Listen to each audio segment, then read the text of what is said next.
In Surah Al-Waqi'ah, which is a surah that the Prophet Muhammad ﷺ encouraged that we recite every night, and it acts as a protector against poverty. So if you recite it every night, you'll be protected from poverty.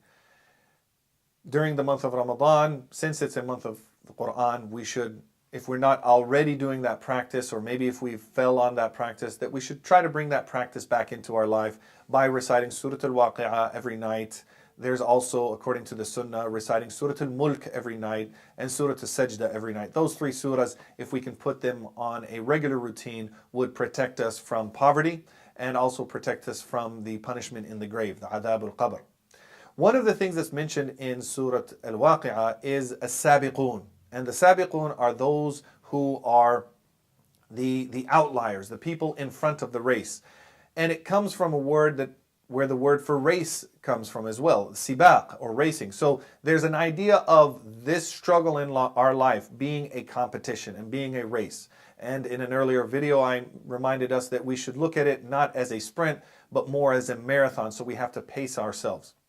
I'd like to add one more example, which is if we think about this as track and field, where there are a number of competitions that are happening. There's racing, there's jumping, there's in the Olympics, there's throwing, there's multiple things that are happening. And so when we approach our actions of worship, we should look in this competition that there are multiple areas that we need to train ourselves on. So prayer is an area, fasting is an area, recitation of the Quran is an area, and we're making sure to keep ourselves healthy and strong in each of those areas, because we don't really know which area is going to open up the doors of paradise for us. One of the scholars, Ibn al-Qasim, who was the foremost student of Imam Malik, was seen in a dream after he passed away, and he told the person that saw him in the dream, he said, all of that knowledge that I studied, he said, it did not benefit me as much as those few rak'ahs, those few units of prayers that I prayed at the end of the night. And there are many stories where people are seen in a dream and they say, this is what I benefited from. I benefited from giving this sadaqah to these orphans, or whatever the case might be. So we want to make sure that we're training for these multiple competitions, and that we're also diversifying our investments. If we're going to use an investment example, that we're investing in multiple areas, because we don't know where we'll make it big. One of the areas that we should make sure that we're focusing on is dua, and is in supplication, and is in turning to Allah. And there's a number of etiquette that we can go through, and there are books on the etiquettes of dua, of supplication, and I encourage you to seek out those short books, or the longer books, or the books in English or Arabic, whatever you're able to access, and learn a lot of the sunnahs and the traditions about dua. There are many, many things. But the most important thing that I think is important for us to remember about dua is that this is the time to make your personal connection with Allah, to make your personal connection to your Maker, and to not make it ritualistic. One of the things that happens if we get into a dua, a supplication, and we do it constantly, and then it just becomes mechanical and robotic, then it's not really personalized. We've made the dua, we've said it, but is it really speaking to this conversation that we're trying to have with our Lord? And so during this month of Ramadan, let's try that. Let's try to work on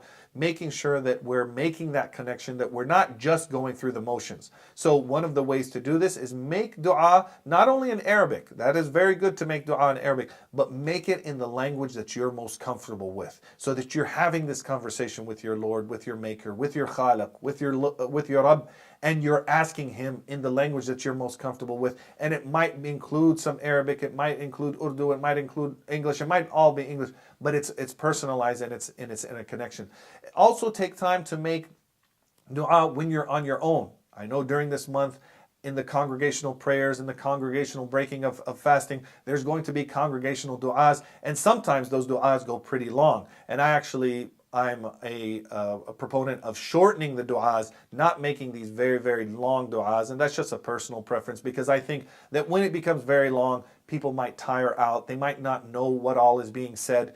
For some people, they enjoy that, and to each his own. Your ibadah is a personal connection with your Lord, and so if you find benefit in those long du'as, more power to you. And if you prefer shorter and individual or smaller group dua. Do whatever you feel is benefiting your ibadah and your worship. This is your time to make your plea to Allah subhanahu wa ta'ala, to let Him know what you're struggling with, what you need and what you want, and what changes that you want to see in the world, in yourself, in your community, whatever it might be. So take this time during Ramadan, especially at the end of the night, especially at the time of breaking the fast. Breaking the fast is a very important time to make dua. That's a time when dua are answered. So use that time wisely and make sure that you're asking dua for your parents, for your teachers, for the ummah, for humanity, for anybody that comes to mind and that you feel that you have a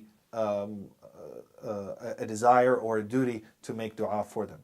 May Allah subhanahu wa ta'ala give us life and blessing in this life and blessing in making dua a part of our life during Ramadan. Assalamu alaikum wa rahmatullah.